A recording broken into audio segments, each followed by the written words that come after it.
I may have found a very nice story to share with you.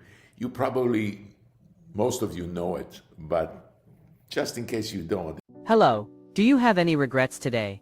At nearly 80 years old, violin legend Itzhak Perlman unexpectedly shared about his biggest regret in life. As a musical prodigy from a very young age, who won 16 Grammy Awards and received the Presidential Medal of Freedom from the President of the United States, what makes him so regretful? The answer may surprise many people. Let's discover the emotional story behind his halo. Itzhak Perlman's biggest regret. As he approaches his 80th birthday, Itzhak Perlman, a living icon of classical music, begins to speak more deeply and openly about his extraordinary, challenging and regretful life journey. Now living primarily in New York City, with his wife, with a peaceful summer home on Long Island, Perlman has stepped back from the spotlight, to reflect on what he has achieved, and what he has sacrificed along the way. Though widely regarded as one of the greatest violinists of all time, Itzhak Perlman admits that behind the Grammys, the applause and the limelight, it has not been an easy journey. He entered the demanding world of professional music at a very young age. He picked up a violin for the first time at the age of 3, and from that moment on, his life was shaped by the high expectations of his family, teachers, audiences and himself. The problem with being a prodigy is that you are always expected to be great. Every little mistake is magnified, he said in a recent interview. From the age of 4, when he contracted polio that limited his mobility, to his 13-year-old performance on The Ed Sullivan Show, one of the most prestigious stages of his time, Perlman never had a proper childhood. While other kids played outside, or hung out with friends, young Itzhak spent hours a day in the practice room, diligently honing every musical phrase, and every violin technique. My friends always thought I was a strange kid, always attached to an instrument, he recalls. His early and relentless commitment to the arts deprived him of the normal experiences that a child, and then a teenager, should have. The loneliness was all the more acute, because of the physical limitations he had to overcome daily. However, amid these sacrifices, it was his personal and family life that provided him with balance. His long-lasting marriage to Toby Perlman, which lasted for more than half a century, and saw the birth and growth of 5 children, helped him maintain his faith and happiness in his personal life. Despite being a world-famous father, he always tried to be present and close to his family. I realized that love and peace at home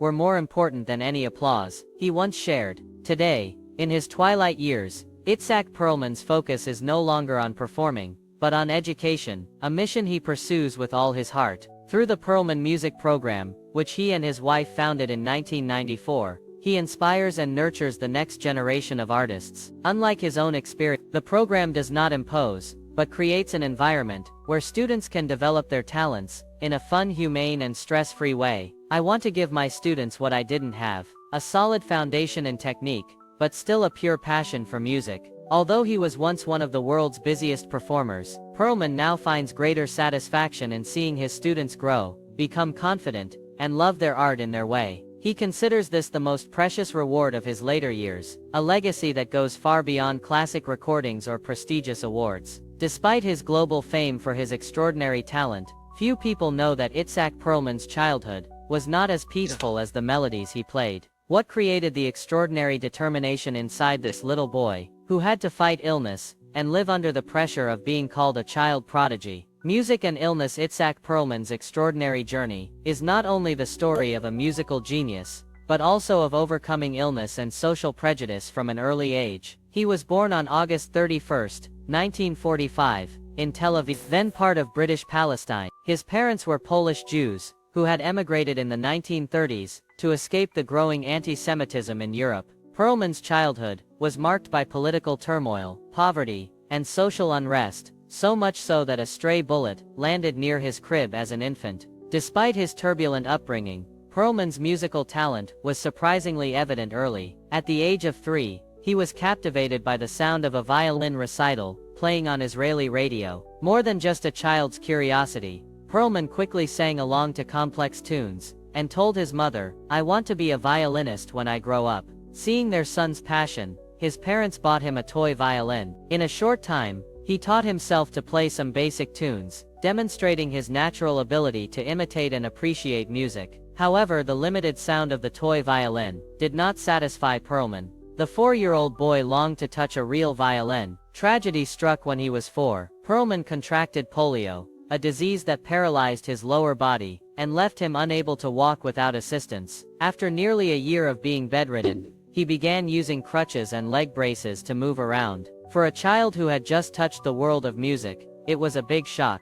However, with the unconditional support of his parents, he never gave up on his dream. His parents said, "You don't play with your feet, you play with your hands, and your hands are fine." That simple affirmation gave Perlman the strength to continue his musical journey. The family's life also changed to accommodate his new circumstances. They sold their barbershop to buy a laundromat near the school, making it easier for Perlman to attend school and continue his piano studies. At the age of 5, he was accepted into the Shulamit Conservatory, later the Tel Aviv Academy of Music, under the guidance of Rivka Goldgart, a strict but dedicated Russian teacher. During her 8 years with him, she laid a solid technical foundation for Perlman. "Whatever she told me to do, I did." She never hesitated to say, "This is wrong, you haven't practiced enough," or "This isn't good." Perlman recalls, though strict, the rigorous teaching method helped him develop discipline and focus, essential elements for a top musician. While other children played outside, Perlman spent 3 hours a day practicing.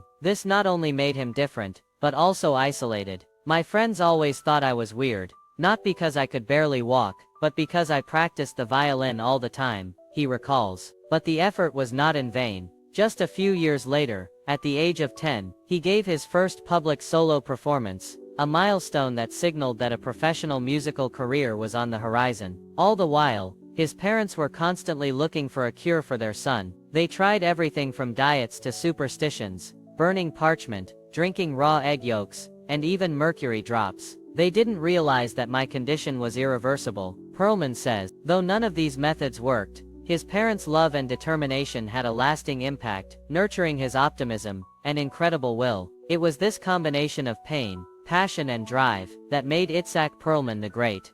A man who not only overcame his illness, but also reached the pinnacle of classical music, inspiring millions around the world. But will hours of solitary practice, years of battling illness, and a boy's steely determination be enough to change his destiny? What turning point took Itzhak Perlman from a child practicing piano in a small room in Tel Aviv to a shining name on the world stage? The first milestone, and the lever that will change everything, is about to appear. The breakthrough Itzhak Perlman's tenacious musical journey took a new pivotal turn in 1958, when an unexpected life-changing opportunity came his way. Ed Sullivan, the famous and influential American television host, traveled to Israel to scout unique talent for his hit variety show, The Ed Sullivan Show. With television stations competing fiercely for viewership, discovering a new artist, who was not only skilled in his craft, but also had a story that touched the hearts of the audience was invaluable. Passing a series of high-pressure auditions, with the participation of many young artists from all over Israel,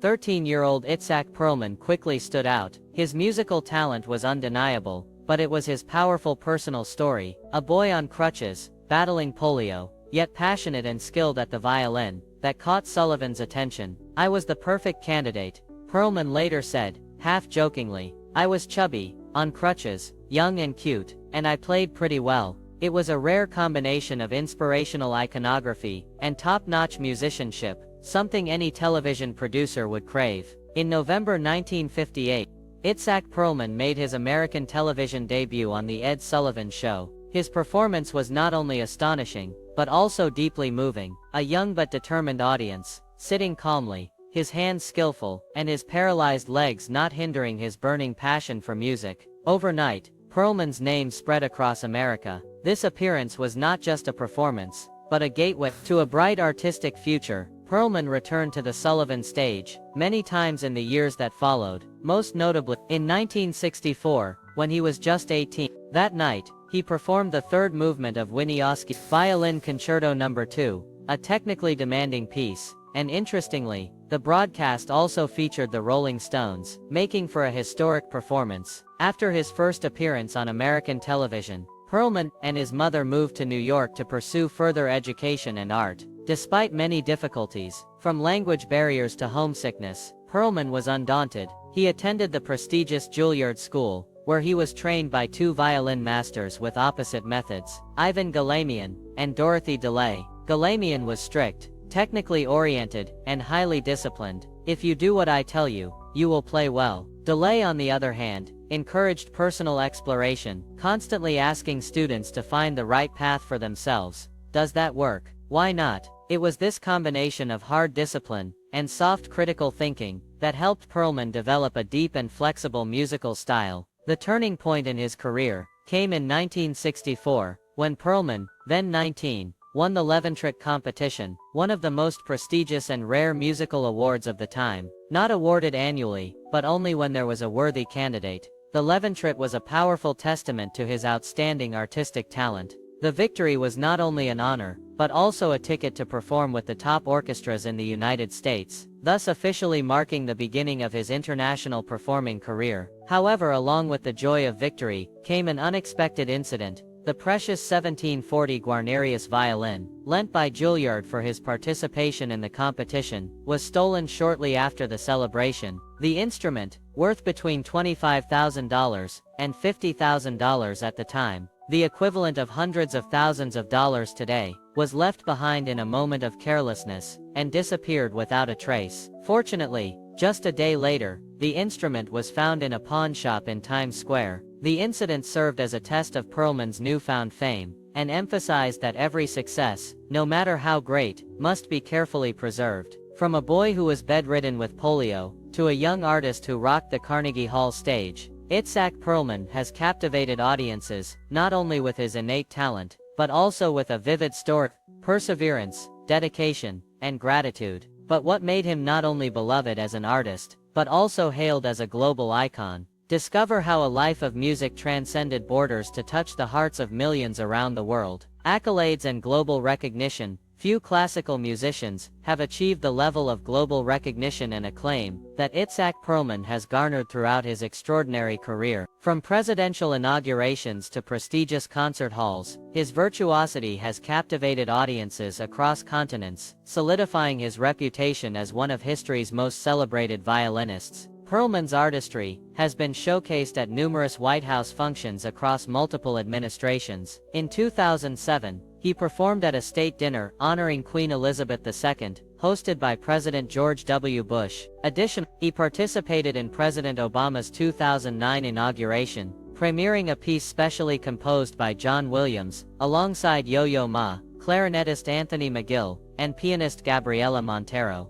His performances reached an estimated 40 million American viewers, plus millions more worldwide. Furthermore, Perlman has conducted prestigious orchestras internationally, including the Berlin Philharmonic, Royal Concert d'Abu Orchestra, and London Philharmonic. Throughout his career, Perlman has formed meaningful musical partnerships with fellow virtuosos. His collaborations with cellist Yo-Yo Ma stand out particularly, from their celebrated Vauoctave to their All Beethoven program, with Daniel Barenboim and the Berliner Philharmoniker. Perlman also joined forces with Vladimir Ashkenazy, Isaac Stern, and Jesse Norman during the 150th anniversary celebration of Tchaikovsky in Leningrad in December 1990. Beyond classical repertoire, he has ventured into jazz with pianist Oscar Peterson, as well as klezmer and bluegrass music. Perlman's trophy case is remarkably 16 Grammy Awards, including a Grammy Lifetime Achievement Award in 2008. His television appearances earned him 4 Emmy Awards, most notably for the PBS documentary Fiddling for the Future. Indeed,